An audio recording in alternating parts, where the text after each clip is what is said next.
네, 오늘은 예수님께서 십자가를 지시기 위해서 예루살렘에 입성하신 종려 주일입니다. 예수님께서 입성하시는 그것을 본 유대 민족 백성들은 마침내 자기네들이 기다리던 그 때가 왔다고 믿으면서 종려나무 가지를 흔들면서 예수님을 맞이했습니다. 그래서 종려나무 가지를 흔들었다고 해서 오늘이 종려 주일이라고 합니다. 그들이 종려나무 가지를 흔든 이유는 그들이 그토록 기다리던 메시아, 그분이 바로 예수님이었기 때문에 그들은 그렇게 흔들었던 것입니다. 그들이 예수님이 오시면 우리가 지금 로마의 식민지인데 로마의 압제로부터 우리를 벗어나게 해주실 것이다.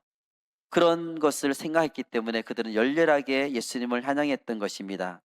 그런데 예수님의 입성하셔부터 예수님이 고난받으시고 죽으시고 부활하시기까지 그 한 주간 동안에 있었던 일들은 사람들이 생각했던 것하고 전혀 정반대의 그런 행동을 예수님께서는 하셨습니다. 사람들은 이렇게 생각했습니다. 장차 오실 메시아께서는 다윗의 뒤를 이어서 다윗처럼 전쟁에서 승리하는 그 길을 동일하게 걸어가실 것이다 라고 그들은 생각했습니다. 그렇지만 예수님께서는 전쟁과 승리의 길이 아닌 패배와 죽음의 길, 그 길을 걸어가신 것입니다. 그래서 그 모습을 본 백성들은 며칠이 지나자마자 자기들이 원하던 메시아가 아니었기 때문에 손가락질하고 또 실망하여 돌아서고 또는 나사렛 예수를 십자가에 죽이라고 완전히 돌변하게 된 것입니다. 예수님께서 재판을 받으신 다음에 십자가 처형 장소까지 그 간 거리를 비아 돌로로사라고 부르고 있습니다. 비아는 라틴어로 길을 의미하고 돌로로사는 슬픔, 고통을 의미하고 있습니다. 비아 돌로로사, 슬픔의 길, 고통의 길입니다. 예루살렘의 입성을 축하하는 이스라엘 백성들은 예수님이 가시는 길을 전쟁과 승리의 길로 기대하고 있었지만 예수님께서는 자신의 길이 전쟁과 승리의 길이 아니라 슬픔과 고통의 길인 비아 돌로로사라는 것을 알고 계셨습니다. 그 길을 걸어야지만 그 다음에 부활의 아침이 밝아올 곳이기 때문입니다. 비아 돌로로사를 걸어야지만 하나님 나라를 향해 가게 될 것을 예수님은 정확하게 알고 계셨습니다.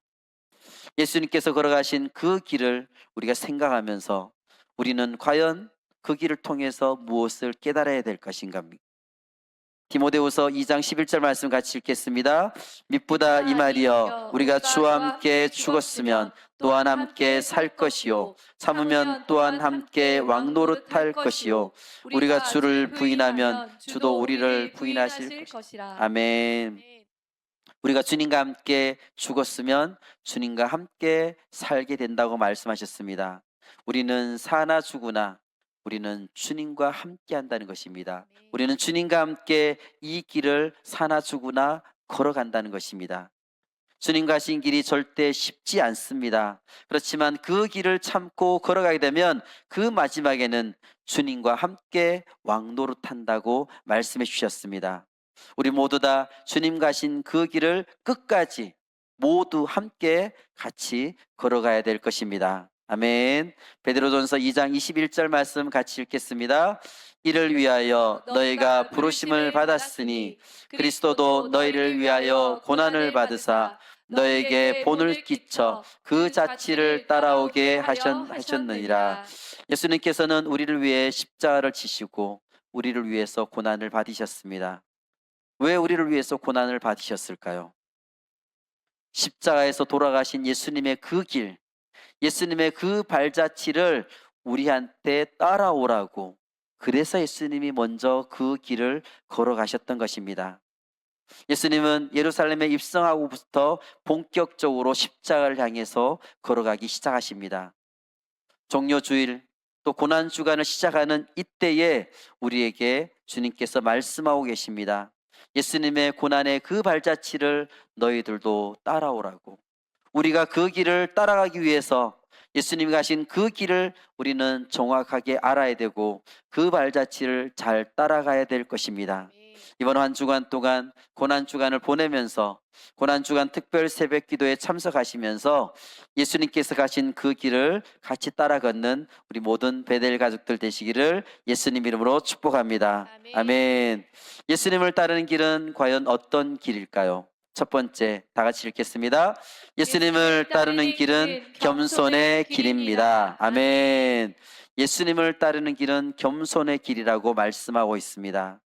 오늘 본문 말씀에서 우리를 부르심은 앞서가신 예수님의 발자취를 따라오게 하려 하심이라. 예수님의 그 걸어가신 길은 고통의 길이었고 죽음의 길이었습니다. 비아돌로로사 고통과 슬픔과 절망과 죽음의 길을 예수님을 따라 같이 걸어가도록 해야 될 것입니다. 그렇지만 우리에게는 이 고통과 죽음 이것만 있으면 우리가 힘이 없겠죠. 소망이 없겠죠. 그 끝에는 영원한 생명, 영광이 있다는 사실이 우리에게 놀라운 복음이 될 것입니다. 우리가 예수님을 위해 고난의 길을 택하여 걸으면 예수님은 그것을 기뻐하실 것이고 영원한 영광과 함께 구원을 우리가 얻을 수가 있게 되는 것입니다. 그러므로 우리는 예수님께서 가신 그 길을 잘 따라가야 될 것입니다. 발자취를 잘 따라간다는 것, 이것은 무엇을 의미할까요? 오늘날 우리들이 예수님이 사셨던 그 삶을 동일하게 사는 것을 말하고 있습니다. 2000년 전에 이스라엘의 베들레헴 땅에 오신 예수 그리스도, 그분이 가신 길은 어떤 길일까요? 예수님은 과연 어떤 삶을 사셨을까요?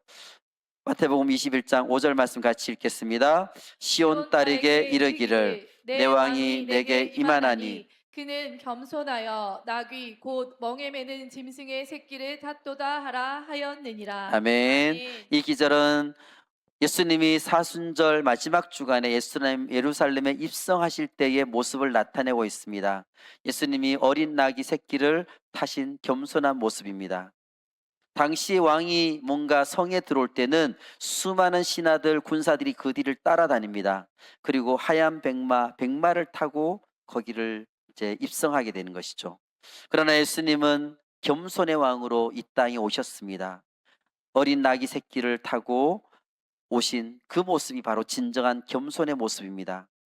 우리가 예수님을 따르는 길은 겸손의 길을 걷는 것입니다.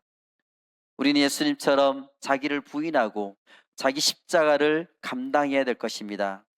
우리 모두 은혜 받기를 원하십니까? 하나님 앞에서 우리가 겸손하게 낮아져야 될 것입니다. 그러면 우리에게 은혜가 임하게 될 것입니다. 우리가 높아지고 싶으십니까? 성경에서는 낮아지라고 말씀하셨습니다. 그러면 하나님께서 우리를 높여주시겠다고 하셨습니다. 영적인 권능, 권세, 은사를 갖기를 원하십니까? 겸손하시기를 바랍니다. 그러면 하나님의 은혜와 은사와 능력이 우리와 함께하게 될 것입니다. 우리의 이 겸손한 모습은 우리 삶 속에 사람들과의 관계 속에서도 마찬가지로 나타날 수가 있습니다. 나보다 남을 낮게 여기고 섬기고 사랑하고 축복하시길 바랍니다. 사람들과 관계 속에서 첫째도 겸손하고 둘째도 겸손, 끝까지 겸손하시길 바랍니다. 그 길이 바로 예수님께서 걸어가신 겸손의 길이고 우리가 마땅히 따라가야 될 길인 것입니다. 예수님은 하나님 앞과 사람 앞에서 늘 겸손하셨습니다. 왕이신 예수님은 겸손하게 어린 나귀 새끼를 타고 예루살렘 성에 입성을 하셨습니다. 우리의 구원자 예수님처럼 언제나 어디서나 겸손한 모습으로 예수님의 길을 따라가는 우리 모든 베델 가족들 되시기를 예수님 이름으로 축복합니다. 아멘. 예수님을 따르는 길은 첫 번째는 겸손의 길이라고 말씀하셨습니다. 그럼 우리가 두 번째 예수님의 길은 어떤 길일까요? 둘째, 다 같이 읽겠습니다. 예수님을 따르는 길은 복종의 길입니다. 아멘. 예수님을 따라가는 그 길은 복종의 길입니다. 빌립보서 2장 8절 말씀입니다. 사람의 모양으로 나타나사 자기를 낮추시고 죽기까지 복종하셨으니 곧 십자가에 죽으심이라. 아멘. 예수님은 하나님의 말씀에 죽기까지 복종하셨습니다. 복종에는 어떤 이유가 필요 없습니다. 복종은 힘들어도 복종하는 것이고 무조건 따르고 순종하는 것이 바로 복종입니다. 예수님께서는 십자가에서 고통을 당하셨습니다. 모든 고통을 당하시면서도 십자가에서 죽기까지 복종하셨습니다. 예수님이 십자가에 못 박히기 전날부터 당했던 고난이 엄청날 것입니다. 우리는 그 고통의 만분의 일도 헤아릴 수가 없을 것입니다. 성경에 나온 기록대로 우리가 어렴풋이 짐작해 본다면 예수님께서 전날 밤 체포되어서 이리저리 끌려다니시면서 밤새 고문과 모욕을 당하셨습니다. 그리고 아침이 되자 십자가에 못 박히셨습니다. 그 과정에서 채찍을 맞으시고 창에 찔리시고 매를 맞으셨습니다. 그 당시 이 로마 군인들이 사용하던 채찍은 한 가닥이 아니라 여러 가닥으로 나눠져 있습니다. 그래서 그 끈끈마다 쇠붙이라든지 그 동물의 아주 이빨이나 뼈, 아주 날카로운 그런 뾰족한 단단한 뼈들로 거기를 다 달려 있습니다. 그러니까 이걸 가지고 이렇게 채찍을 때리면 사람의 등에 또 우리 섬의 몸의 신체에 맞게 되면 여러 가닥으로 나눠져서 거기를 살점을 떨어지게 하는 것입니다. 그래서 피가 낭자하게 되는 것이죠. 그 고통은 우리의 상상을 초월할 것입니다. 또한 이것만이 아닙니다. 신체적인 고통만이 아니라 예수님은 온갖 욕설을 다 들었습니다. 육체적인 고통과 함께 정신적인 고통을 당하셨던 것입니다. 그것뿐이 아닙니다. 영적인 고통도 예수님께서는 당하셨습니다. 십자가에 달린 그 시간에 하나님 아버지도 철저하게 예수님을 외면하셨습니다. 왜냐하면 그때는 인간의 모든 죄를 짊어진 죄의 덩어리로 십자가에 계셨기 때문입니다. 그래서 거룩하신 하나님 아버지부터 외면당하는 그 영적 고통이 너무나 컸기 때문에 예수님께서는 이렇게 절규하셨습니다. 엘리 엘리 라마 사박다니, 나의 하나님 어찌하여 나를 버리셨나이까. 예수님께서는 십자가에서 모진 고통을 당하셨는데 육체적인 고통, 정신적인 고통, 영적인 고통, 이 모든 것을 같이 당하셨던 것입니다. 우리가 어떻게 예수님의 그 고통을 조금이나마 이해할 수 있겠습니까? 근데 그 모든 고통을 당할 것은 예수님이 다 아셨습니다. 그러면서도 예수님은 이렇게 말씀하십니다. 누가복음 22장 42절 말씀입니다. 이르시되 이르시되 아버지여 만일 아버지의 뜻이거든 이 잔을 내게서 옮기시옵소서. 그러나 내 원대로 마시옵고 아버지의 원대로 되기를 원하나이다 하시니. 아멘. 이 말씀처럼 예수님은 절대적으로 복종하셨습니다. 겟세마네 동산에서 만일 아버지의 뜻이거든 이 잔을 내게서 옮기시옵소서, 이렇게 하는 기도는 고통을 받기 싫어서 하는 기도가 아니라 하나님 아버지의 영광을 위해서 드린 기도였던 것입니다. 예수님은 자신의 죽음이 하나님 아버지의 뜻이라고 확신을 하셨기 때문에 하나님의 뜻에 절대적으로 복종하셨습니다. 그 복종의 결과는 죽음입니다. 내가 죽는 것입니다. 마찬가지로 우리도 말씀 앞에서 내가 죽어야 될 것입니다. 내 생각이 살아있다면, 나의 개성이 아직까지 살아있다면, 나의 자아가 아직까지 펄펄 살아서 뛰고 있다면 우리는 그것을 죽여야 될 것입니다. 내 생각과 내 개성이 죽어야지만 주님이 내 속에 살 수 있는 것입니다. 나의 자랑, 나의 영광이 절대 드러나서는 안 될 것입니다. 오직 주님의 영광만이 나를 통해 나타나야 될 것입니다. 나를 주님께 철저하게 복종시켜야 될 것입니다. 당시 예수님께서 십자가를 지고 가신 그 비아 돌로로사, 한 340m 정도의 거리가 된다고 합니다. 이 340m 되는 이 비아 돌로로사에는 14개의 정류소가 있습니다. 예수님께서 십자가를 지고 가시다가 잠깐 멈추신 곳들입니다. 그 중에 5정류소는 구레네 사람 시몬이 예수님의 십자가를 이어받아서 짊어지신 장소가 바로 5정류소입니다. 이때 구레네 사람 시몬은 6월절을 맞이해서 예루살렘에 올라왔다가 마침 그 근처를 지나가고 있던 중이었습니다. 그는 예수님의 제자가 아닙니다. 예수님을 따르던 사람도 아니었습니다. 그러나 로마 군병들은 그의 의사를 묻지도 않고 상관없이 억지로 그냥 끌고 와서 십자가를 지게 했습니다.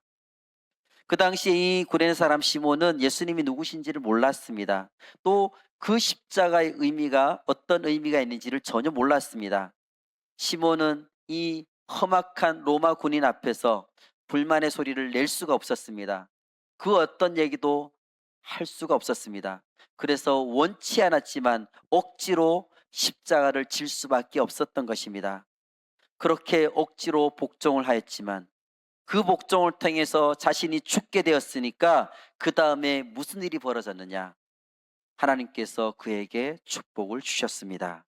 로마서 16장 13절 말씀입니다. 주 안에서 택하심을 입은 루포와 그의 어머니에게 문안하라. 그의 어머니는 곧 내 어머니니라. 루포는 예수님을 대신해서 억지로 십자가를 진 이 구레네 사람 시몬의 아들입니다. 결국 시몬은 이 십자가 사건 이후에 예수님이 어떤 분인지를 그가 알게 됐습니다. 그래서 그 복음을 자신의 가족들에게 전한 것입니다. 아버지가 전한 복음을 아들들이 듣고 나서 교회 안에서 그들이 귀하게 쓰임을 받게 된 것입니다. 처음에 시몬은 단지 그곳을 그냥 지나가는 사람밖에 아니었습니다. 그러나 로마 군인에 의해서 억지로 그는 예수님의 십자가의 현장에 고난에 참여하는 사람이 된 것입니다. 그날을 그가 원치 않았던 그 경험이 그의 신앙을 바꿔주게 됐고, 그의 생각을 바꿔주게 됐고, 그의 가치관을 바꾸게 되었고, 그의 가정이 송두리째 바뀌게 되었고, 결국 그의 모든 인생의 삶이 완전히 바뀌게 된 것입니다. 십자가 사건 이후에 구레네 사람 시몬의 이 가족들은 모두가 축복을 받게 되었습니다. 루포와 알렉산더, 이 그의 자녀들은 로마의 유명한 교회의 지도자들이 되었습니다. 그의 아내는 바울이 지금 얘기한 것처럼 내 어머니라고, 바울이 어머니라고 부를 정도로 중요한 역할을 맡아서 사역을 하게 된 것입니다. 구레네 사람 시몬은 처음에는 얼떨결에 억지로 십자가를 지게 됐지만 결국 그 십자가 때문에 예수님을 만나는 놀라운 체험을 하게 된 것입니다. 억지로라도 나의 욕심을 눌렀기 때문에, 억지로라도 주님의 십자가를 지었기 때문에 예수님께서 그 삶을 바꾸어 주셨습니다. 예수님께서 그 삶을 책임져 주셨습니다. 주님의 나라에 귀하게 쓰임받게 되었습니다. 마찬가지입니다. 우리가 십자가를 내가 원해서 질 경우도 있지만, 내가 원치 않지만 내가 십자가를 지는 경우도 있습니다. 또 주변의 환경에 어떠하든지 그런 것에 상관없이, 누가 우리를 핍박하더라도 대적하더라도 상관없이 우리는 하나님의 말씀을 따라 십자가를 가지고 그 길을 걸어가야 될 것입니다. 억지로라도 주님의 말씀 앞에 우리가 순종해야 될 것입니다. 고난의 자리에서 망설임 없이 우리는 바로 엎드려야 될 것입니다. 이스라엘 백성들이 하나님을 대적하고 모세를 원망했을 때에 이 모세와 아론은 하나님 앞에 납작 엎드렸습니다. 나의 자아가 나타나려고 할 때에, 나의 생각들이 튀어나오려고 할 때에, 그때 우리는 바로 엎드려야 될 때인 것입니다. 내 자아가 펄펄 살아서 뛰려고 할 그때에, 그때가 바로 복종의 순간인 것입니다. 복종은 나를 죽이는 죽음을 의미하고 있습니다. 하나님께서는 성도의 겸손과 죽음을 귀하게 보신다고 말씀하셨습니다. 내가 죽어야지만 하나님께서 우리를 온전하게 귀하게 사용하실 수가 있습니다. 그 이유는 죽는다는 것은 내 주장을 내려놓는다는 것을 얘기하고, 내 개성을 내려놓는 것이고, 내 인생까지도 하나님 앞에 모두 다 내려놓는 것이 바로 우리가 죽는 것이기 때문입니다. 예수님께서는 하나님의 말씀과 명령에 무조건 복종하셨습니다. 예수님은 십자가에서 죽기까지 하나님께 복종하심으로써 인류 구원의 그 큰 사명을 감당할 수가 있었습니다. 우리도 예수님처럼 하나님께 복종함으로 주님 주신 사명을 이루도록 해야 될 것입니다. 하나님께 절대 복종함으로 우리에게 주신 사명을 완수하여서 하나님께 큰 영광을 돌리는 우리 모든 베델 가족들 되시기를 예수님 이름으로 축복합니다. 아멘. 예수님을 따르는 길은 첫 번째는 겸손의 길이었습니다. 두 번째는 복종의 길입니다. 세 번째는 어떤 길일까요? 다 같이 읽겠습니다. 예수님을 따르는 길은 사랑의 길입니다. 아멘. 예수님을 따르는 길은 사랑의 길입니다. 누가복음 23장 28절 말씀입니다. 예수께서 돌이켜 그들을 향하여 이르시되 예루살렘의 딸들아 나를 위하여 울지 말고 너희와 너희 자녀들을 위하여 울라. 이 말씀은 예수님께서 십자가를 지고 가실 때에 자기를 따라오며 울고 있는 그 여인들을 향하여서 예수님이 하신 말씀입니다. 장차 예루살렘이 망하게 될 것을, 당할 형벌을 예수님께서는 미리 보시고 그것을 애통한 마음을 표현한 것입니다. 예수님은 십자가를 지고 가시면서도 예루살렘의 멸망을 생각하고 계셨습니다. 예수님의 십자가의 길은 멸망받을 수밖에 없는 인간의 죄를 짊어지고 걸어가신 사랑의 길이었습니다. 예수님께서는 자기를 못 박은 그 로마 군인들을 위해서도 하나님께 용서의 기도를 하셨습니다. 그러므로 우리가 예수님을 따른다는 것은 그 사랑을 실천한 것을 얘기하고 있습니다. 요한복음 13장 35절 말씀입니다. 너희가 서로 사랑하면 이로써 모든 사람이 너희가 내 제자인 줄 알리라. 아멘. 예수님께서 제자들에게 나를 따르라고 말씀하시고 난 다음에 그 제자들에게 뭐라고 말씀하셨느냐? 너희가 서로 사랑하면 이로써 모든 사람이 너희가 내 제자인 줄 알리라. 이렇게 말씀하셨습니다. 우리가 진짜 예수님의 제자라면 사랑을 실천해야 된다는 것입니다. 예수님의 제자라면 우리의 이웃을 사랑해야 되는 것입니다. 우리가 사랑을 전하는 자들이 되면 우리 주변이 작은 천국으로 변하게 되는 것입니다. 그곳에 있는 많은 사람들이 주님의 사랑을 그들이 접할 수 있게 되는 것입니다.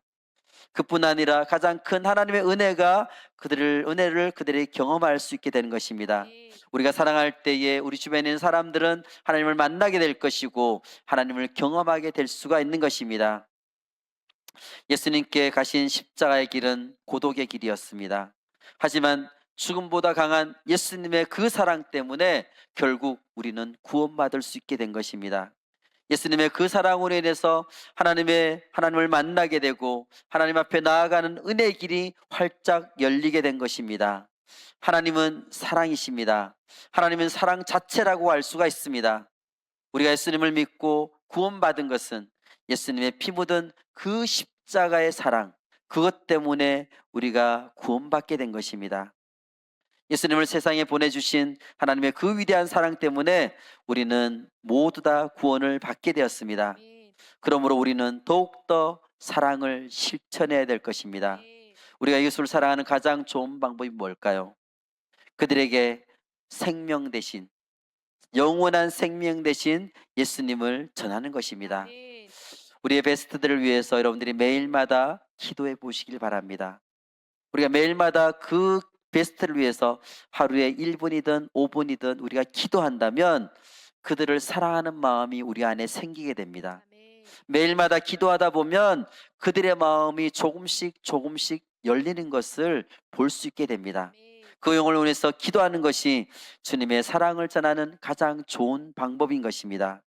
우리에게 맡겨주신 잃어버린 한 영혼을 위해서 끝까지 기도하며 주님의 사랑을 실천하는 우리 모든 베델 가족들 되시기를 예수님 이름으로 축복합니다. 아멘. 예수님을 따르는 길은 첫 번째는 겸손의 길이고, 두 번째는 복종의 길이고, 세 번째는 사랑의 길입니다. 마지막 네 번째는 어떤 길일까요? 다 같이 읽겠습니다. 예수님을 따르는 길은 사명의 길입니다. 아멘. 예수님을 따라가는 그 길은 사명을 이루는 길인 것입니다. 마태복음 26장 53절 54절 말씀 같이 읽겠습니다.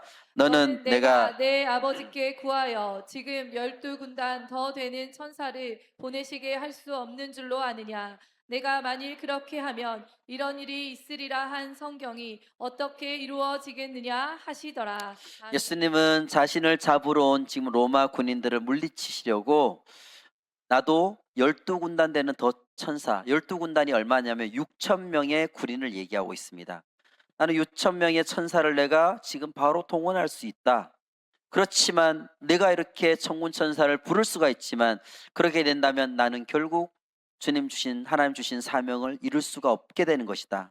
내가 능력이 없어서 못 부른 것이 아니다. 나는 이 죄인을 구원하는 그 사명의 일을 내가 감당하기 위해서 나는 이 길을 걸어가는 것이라고 분명하게 말씀하셨습니다. 에베소서 5장 25절 말씀입니다. 남편들아 아내 사랑하기를 그리스도께서 그리스도께서 교회를 사랑하시고 그 교회를 위하여 자신을 주심같이 하라. 예수님의 사랑은 어떤 사랑입니까? 그리스도께서 교회를 사랑하시고 그 교회를 위하여 자신을 내어주신 사랑, 자신을 온전히 내어주신 그 사랑, 예수님의 그 죽으신 그 사랑 때문에 교회가 생기게 된 것입니다. 아멘. 그 교회가 생겨졌기 때문에 오늘 이 자리에 우리가 와서 주님 앞에 부름받고 주님 앞에 쓰임받고 주님의 사명을 우리가 부여받아서 그것을 향해서 우리가 달려갈 수 있는 것입니다. 주님 주신 사명을 이루기 위해서 온전히 모든 몸을 내어주신 분이 바로 예수 그리스도이십니다. 아멘. 골로새서 1장 24절 말씀입니다.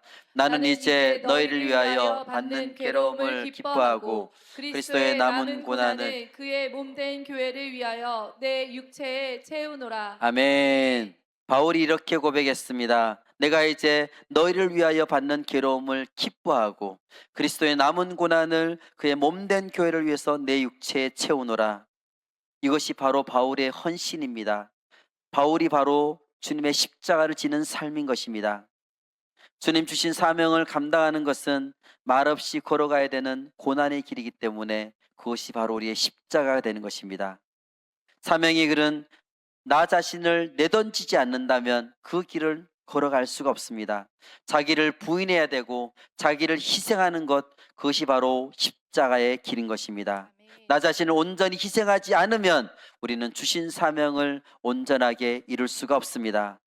그래서 예수님께서 베드로에게 네가 나를 사랑하느냐? 네가 나를 사랑하느냐? 네가 나를 사랑하느냐? 3번이나 물으셨습니다. 그러면서 내 양을 치라고 말씀하셨습니다. 우리가 사명의 길을 가는 것은 예수님을 사랑하는 길입니다. 사명의 길을 가는 것은 핍박과 더불어서 영원한 생명과 장래 기업을 100배로 받는 축복을 받는 길인 것입니다. 예수님께서는 이렇게 말씀하셨습니다. 마가복음 10장 29절 30절 말씀입니다.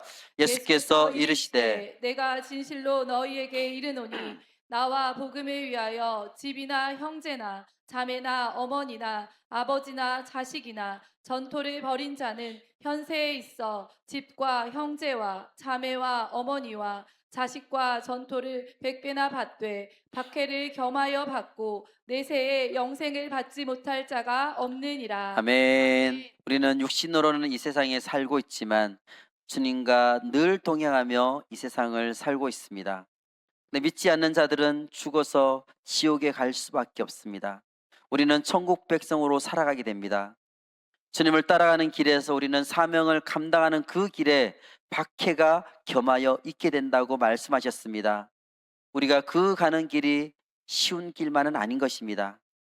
그렇지만 우리는 이 세상을 바라보며 살아가는 인생이 아닙니다. 영원한 천국을 바라보며 주님 계신 그 천국 보좌를 바라보며 살아가는 우리의 인생인 것입니다.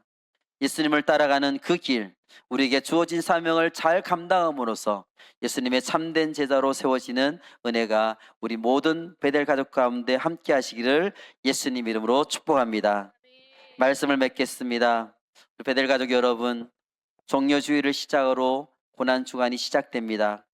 이 기간 동안에 우리는 다른 것들을 멈추고 예수님이 걸어가신 그 길을 따라가는 것에 집중하시기를 바랍니다. 아멘. 내일부터 고난 주간 특별 새벽 기도회가 시작됩니다. 이번 특세 기간 동안에는 거룩한 멈춤이라는 주제로 나온 묵상집을 오늘 여러분 나가실 때 나눠드릴 텐데, 그 묵상집을 가지고 말씀을 전하고 그 묵상집으로 나눔을 하고 기도를 할 예정입니다. 특별히 우리 부모님들은 우리 어린이들, 청소년들과 손잡고 꼭 나오시길 바랍니다. 쉴 새 없이 너무나 빨리 흘러가는 이 시간들 속에서, 너무나 바쁘게 움직이는 우리의 일상생활 속에서 우리는 거룩한 멈춤을 통해서 우리 자신을 돌아보게 되고 하나님께 집중하는 시간이 되어질 것입니다. 아멘. 다음 세대들, 특히 다음 세대들 미디어에 너무 많이 노출되어 있습니다. 쇼폼에 너무 많이 빠져 있습니다. 너무나 혼동스럽고 정신이 없는 세대들입니다. 이럴 때일수록 이들이 거룩하게 멈춤을 통해서 미디어를 멈추고 다른 하는 것들을 멈추고 주님께 그들의 시선을 고정해야 될 때입니다. 아멘. 자녀들 손잡고 같이 참여하면서 거룩한 멈춤을 같이 실천해 보시길 바랍니다. 아멘. 또한 한 주간 동안 묵상하시면서 여러분들이 떠오르는 생각들을 시나 또 아름다운 시와나 그림으로 여러분들이 표현한다면 표현해서 같이 제출해 주셔서 우리 온 가족들이 같이 그 은혜를 나눌 수 있게 되기를 원합니다. 아멘. 고난 주간의 제일 마지막 우리 성금요일에는 십자가를 깊이 묵상하고 또 그렇게 묵상하는 금요 기도를 하려고 합니다. 그날 특별히 우리가 한 끼 이상 금식을 하면서 주님의 십자가를 깊이 묵상하는 시간이 되시기를 원합니다. 아멘. 예수님께서 걸어가신 길, 그 길을 같이 따라가는 이번 한 주간이 되도록 합시다. 아멘. 예수님을 따르는 길은 어떤 길일까요? 네 가지를 같이 우리가 배웠습니다. 첫 번째는 예수님을 따르는 길은 겸손의 길이라고 하였습니다. 아멘. 어린 나귀 새끼를 타고 오신 예수님의 그 겸손의 모습, 죽기까지 낮아지신 그런 겸손의 모습, 그 겸손의 모습이 우리의 모습이 되어야 될 것입니다. 아멘. 예수님을 따르는 길은 복종의 길이라고 하였습니다. 예수님은 죽음을 미리 다 아셨지만 그 사명을 이루기 위해서 끝까지 복종하셨습니다. 죽기까지 복종하셨습니다.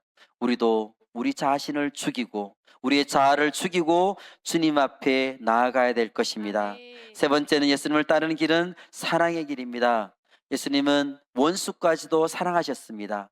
우리도 마찬가지로 잃어버린 영혼들을 향해서 주님의 사랑으로 그들에게 다가가야 될 것입니다. 아멘.